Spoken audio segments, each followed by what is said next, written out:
Medieval castles weren't just big stone buildings, they were built to trick, trap, and stop enemies from getting in.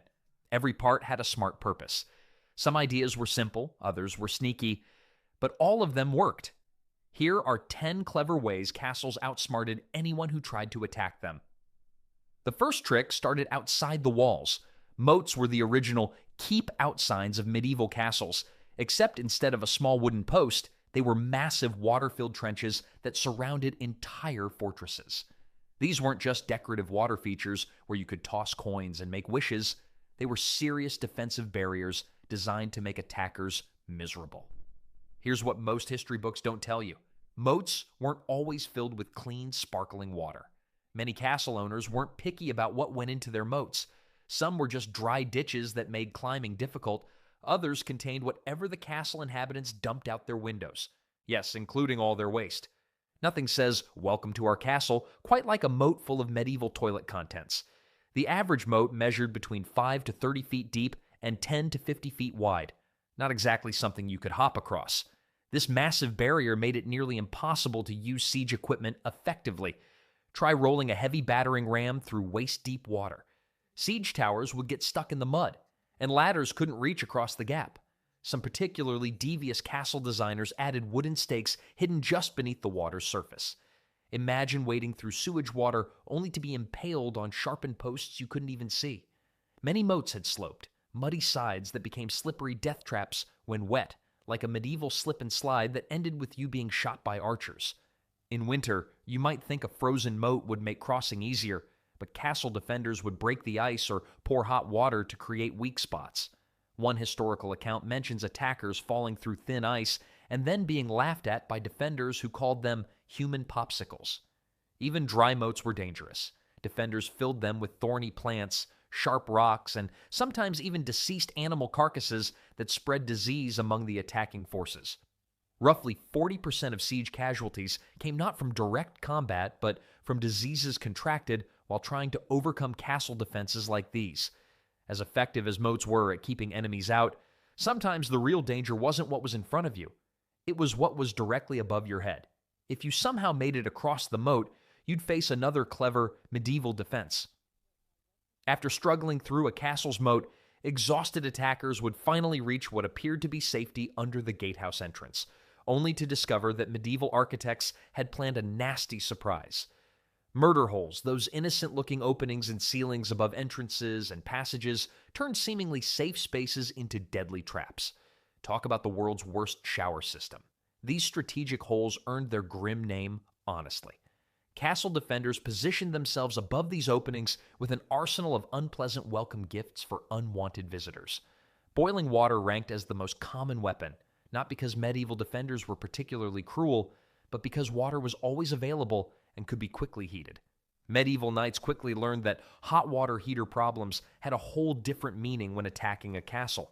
Medieval defenders weren't picky about their ammunition. If it hurt when dropped on your head, it qualified for murder hole duty. Hot sand became particularly feared among attackers as it would slip into armor gaps and continue burning skin long after the initial attack. Some castles used rocks, which proved remarkably effective when dropped from 40 feet above. Nothing ruins an invasion like getting bonked on the head by medieval aerial bowling. Contrary to popular belief, boiling oil was rarely used. Oil was expensive and too valuable for cooking to waste on invaders. Historical records from Dover Castle show that during one lengthy siege, defenders dropped over 2,000 gallons of heated water, 500 pounds of rocks, and barrels of kitchen waste through their murder holes. Some unlucky knights got hit with last week's rotten stew, death by medieval leftovers. Murder holes typically measured between 6 inches to 2 feet wide, small enough to protect defenders, but large enough to aim properly. Many castles featured hidden murder holes that would only be revealed when attackers were directly underneath. The psychological impact often exceeded the physical danger. One medieval chronicle describes soldiers refusing to enter castles even after gates were breached because death reigned from above. Even the bravest knight would think twice about charging forward when the ceiling itself seemed determined to kill him. If attackers somehow survived the moat and avoided the murder holes, their troubles were far from over. The clever defensive features of medieval castles were just beginning to reveal themselves with each step deeper into enemy territory. Deeper inside the castle, spiral staircases presented yet another deadly challenge for invaders who thought they were making progress. These weren't just fancy architectural features to save space, they were carefully engineered death traps disguised as simple stairs. Medieval builders designed these spiral staircases with a specific clockwise turn as you ascended for one brilliant reason. Most people are right-handed. When defenders stood higher on the stairs fighting downward, their right arms had the entire open center space to swing their swords freely. Attackers climbing upward, however, had their right arms against the central column, severely limiting their swinging range. Talk about unfair home field advantage. It's like playing basketball with one team's hoop being twice as high. The narrowness of these staircases forced attackers to climb in single file, eliminating their numerical advantage. Most castle spiral staircases measured between 3 to 5 feet wide, with some defensive ones intentionally built even narrower at just 2 feet across. Archaeological studies show that defensive spiral staircases had higher and more irregular step heights. Some steps were deliberately built at different heights to trip up attackers who weren't familiar with the layout. Historical records from the Siege of Rochester Castle in 1215 describe how just 8 defenders held back over 60 attackers on a spiral staircase for nearly 3 hours. Left-handed invaders actually had a rare advantage in these situations, which might explain why medieval people were so suspicious of lefties. Oh, you write with your left hand? Planning to storm any castles this weekend? Some particularly devious castle designers added extra tricks to their spiral staircases. Hidden trapdoors could open suddenly beneath attackers' feet. Tiny holes in the walls allowed defenders to stab at climbers with thin blades. The steps themselves were often made of stone worn smooth by years of use, becoming dangerously slippery when wet, which they often were during attacks when defenders would pour water down them. Medieval knights probably dreaded staircases more than dragons. While spiral staircases presented obvious challenges to invaders, even those who managed to navigate them successfully often found themselves completely lost in the next defensive feature. Medieval castles became even more dangerous to attackers once they ventured deeper inside due to intentionally confusing layouts, fake doors, and hallways that led nowhere.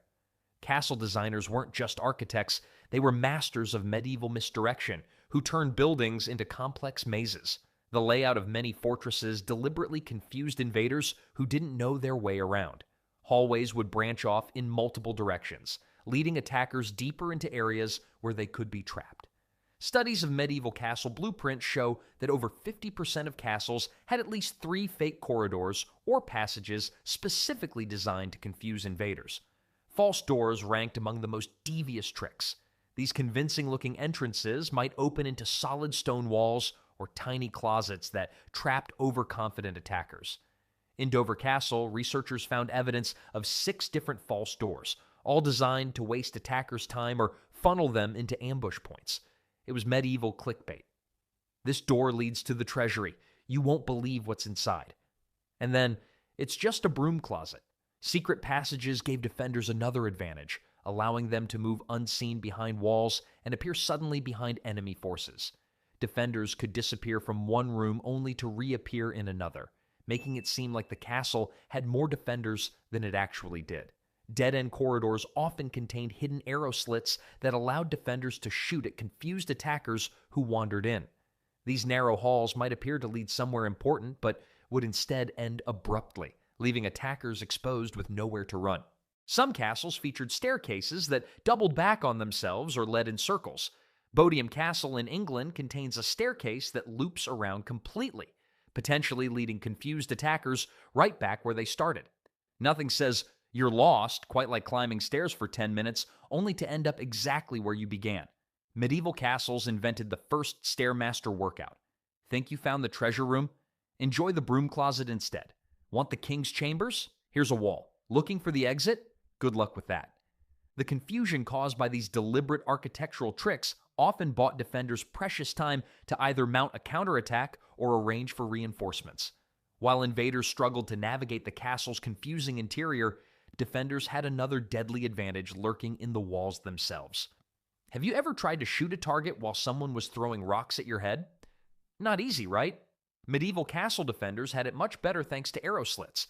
narrow openings in castle walls that gave archers a huge advantage in battle. Arrow slits were precisely designed defensive features that allowed archers to shoot at enemies while remaining almost completely protected. From the outside, these openings appeared as thin vertical lines in the stone, barely visible to approaching forces. But from the inside, they widened significantly, giving defenders plenty of room to move, aim, and fire. The standard arrow slit measured only 2 to 4 inches wide on the exterior wall, but could be as wide as 3 feet on the interior.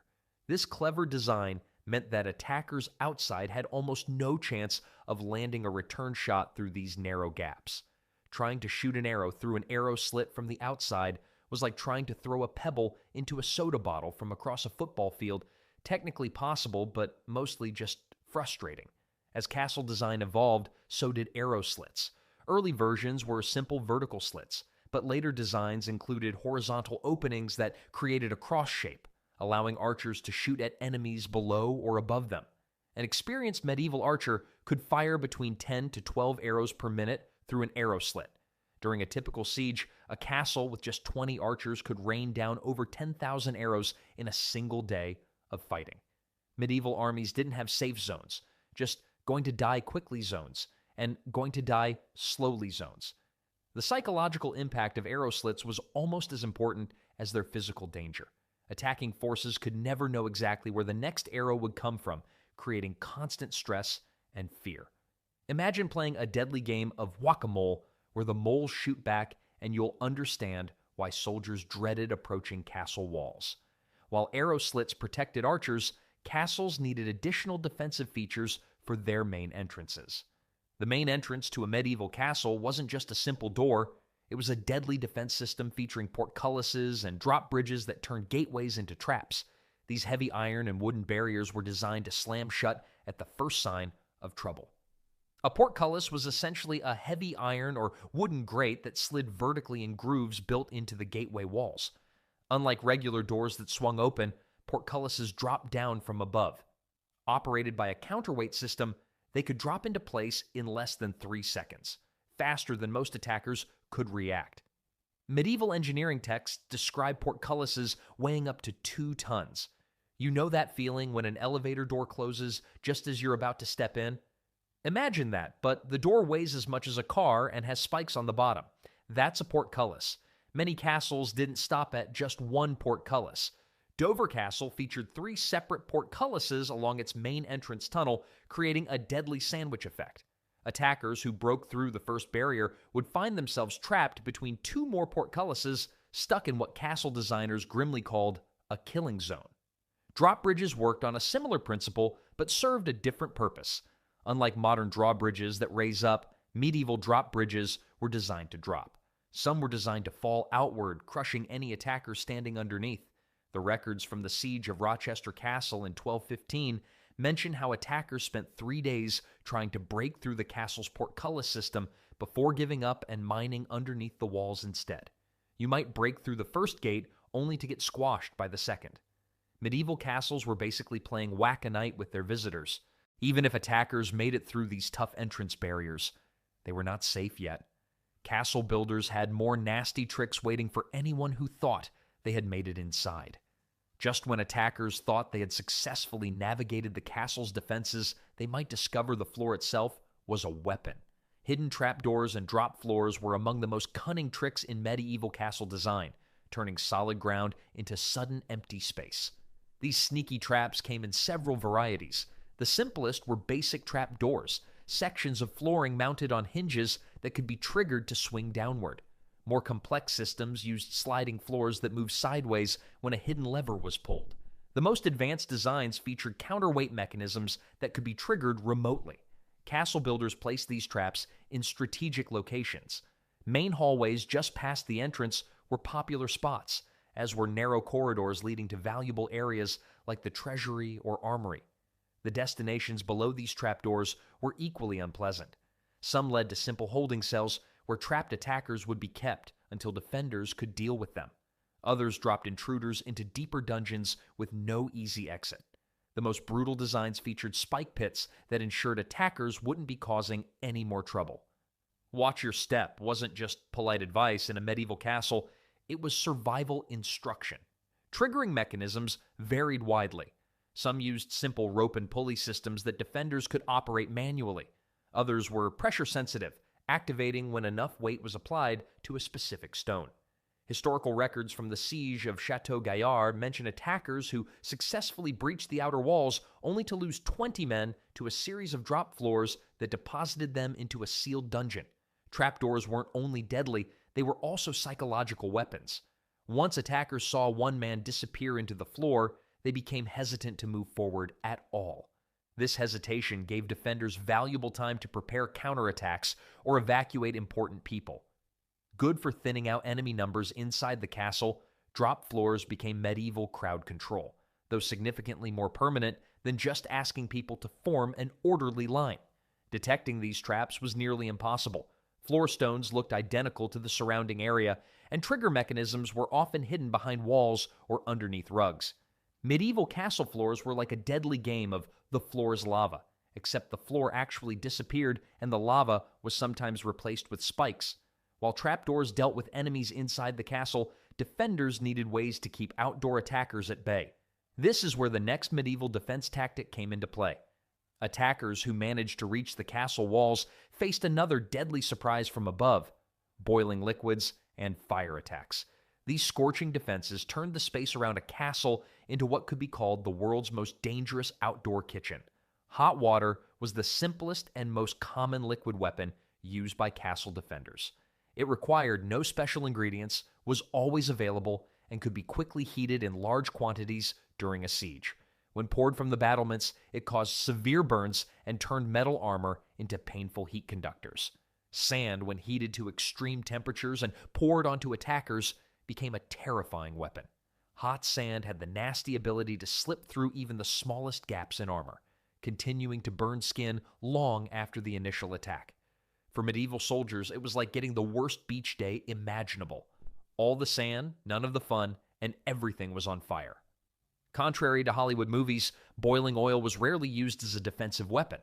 Oil was extremely expensive and far too valuable for cooking to waste on attackers. More common was pitch, a thick, sticky substance that, when heated and ignited, stuck to armor and weapons while continuing to burn. Castle kitchen leftovers became ammunition during long sieges. Boiling soup, cooking grease, and even spoiled stew were repurposed as weapons. Nothing says, "We didn't like your dinner invitation," quite like having last night's stew dumped on your head from 50 feet up. Perhaps the most psychologically effective liquid defense was simple sewage. While not heated, it spread disease through attacking armies and destroyed morale. Medieval armies didn't have hand sanitizer, and nothing ends an attack faster than soldiers who can't stop throwing up. Fire arrows with oil-soaked rags were used to set wooden siege equipment ablaze. Battering rams, siege towers, and covered approaches were all vulnerable to these burning attacks. While these scorching attacks were effective at keeping enemies at a distance, castle defenders knew that the real key to surviving a siege wasn't just about fighting off attackers. Large pantries stored carefully preserved food that could keep castle inhabitants alive for months while enemies starved outside. Food storage wasn't just a convenience in medieval castles, it was a critical defense strategy. Medieval castle defenders relied on basic preservation methods. Salt was used to preserve meats and fish, while smoking was another common technique. Grain storage formed the backbone of siege preparations, as wheat, barley, and oats could last for years. Records from Rochester Castle show it maintained enough grain to feed 200 people for 4 months. Nuts, dried fruits, honey, and cheese rounded out the medieval siege pantry. These foods were calorie-dense and lasted without spoiling. Honey never spoils. Archaeologists have found edible honey in ancient Egyptian tombs. Beer and ale stored better than water and kept morale up. During a siege, defenders might drink 3 pints daily, not because they were partying, but because it was safer than water. Many castles were built with access to wells within the walls. The well at Dover Castle reaches 250 feet deep, ensuring attackers couldn't cut off the water supply.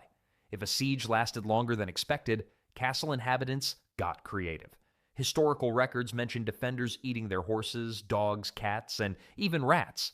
Medieval castle dining had a way of going from royal feast to anything that moves real quick. Castle gardens provided fresh vegetables during siege situations, and some castles kept livestock inside their walls. Food rationing systems made supplies last longer, with higher-ranking residents receiving larger portions. Calling the cook stingy took on a whole new meaning when your dinner portion determined whether the castle could hold out for another week. While physical defenses and ample supplies were crucial for surviving sieges, sometimes castle defenders had to rely on their wits when other options ran low. Medieval castle defenders turned to psychological tricks and fake defenses to fool attackers. These clever deceptions were often as effective as physical barriers, but cost nothing more than creativity. Dummy guards placed on castle walls made fortresses appear better defended than they actually were. Castle commanders would place helmets on spears and position them along the battlements to give the appearance of a fully manned defense force. From a distance, these fake sentries looked convincing enough to make attackers think twice. The movement of torches around castle walls at night created the illusion of active patrols. Even with just a handful of soldiers, torches could be moved in patterns that suggested many more guards were present. It was medieval special effects before CGI, just some guys running around with fire trying to look like an army. Fires lit behind arrow slits made the castle seem full of defenders. By placing torches behind the narrow openings in castle walls, defenders created shadows that gave the impression of many archers ready to fire. Castle defenders also used sound to their advantage. Loud horns, drums, or coordinated yelling created the impression of a larger defending force. During the siege of Stirling Castle, records mention defenders using drums throughout the night to suggest reinforcements had arrived. False banners from powerful allies raised on castle towers sometimes convinced attackers that help was on the way. By flying the flag of a feared military force, defenders could cause attackers to reconsider their plans. A lone castle defender once ended a siege by throwing a beehive at attackers. The attackers assumed the defenders had an unlimited supply of weaponized insects and promptly retreated. Medieval pest control was also medieval crowd control. Strategic exaggeration of food supplies convinced attackers that waiting out a siege would be futile.